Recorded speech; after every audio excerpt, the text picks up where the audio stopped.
جس کا ڈر تھا وہی ہونے والا ہے۔ فرانس اپنی بے عزتی کا بدلہ لینے کے لیے انڈیا پر پریشر ڈال رہا ہے ملٹری آپریشن سندور پارٹ 2 کے لیے، مگر کیوں؟ پاکستان اور انڈیا کی حالیہ ٹینشن میں دنیا کے طاقتور ممالک اپنی اپنی ڈائریکشن لے رہے ہیں۔ جہاں چائنا نے کھل کر پاکستان کا ساتھ دیا، وہیں فرانس انڈیا کے ساتھ کھڑا نظر آیا۔ یہ تو سمجھ میں آتا ہے کہ چائنا کا انڈیا کے ساتھ بارڈر ڈسپیوٹ چل رہا ہے، مگر فرانس کی پاکستان سے کیا دشمنی ہے یہ بہت ہی کم لوگ جانتے ہیں۔ تو اس دشمنی کو سمجھنے کے لیے ہمیں 1958 میں جانا پڑے گا۔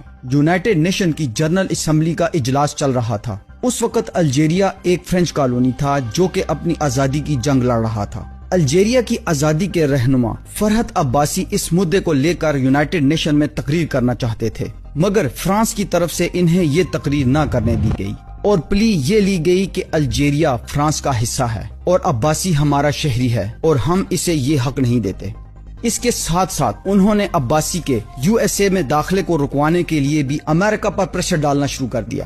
یہاں پاکستان نے الجیریا کی آزادی کے لیے ایک بہت بڑی موو چلی۔ انہوں نے فرحت عباسی کو نہ صرف پاکستان کی سٹیزن شپ دی بلکہ ڈپلومیٹک پاسپورٹ کے ذریعے اسے امریکہ میں انٹر کروا کر UN تک رسائی دلوائی۔ اس کے ساتھ ساتھ پاکستان نے UN کی اسمبلی میں اپنے حصے کا ٹائم بھی فرحت کو دے دیا۔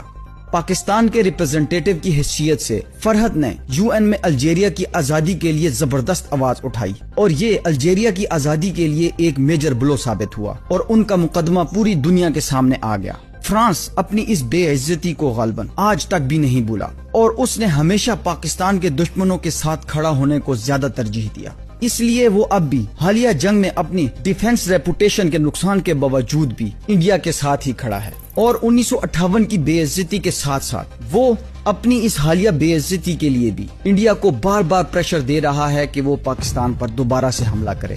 آپ کا اس بارے میں کیا خیال ہے؟ کومنٹس کے ذریعے اپنی رائے کا اظہار ضرور کیجیے۔ اللہ حافظ۔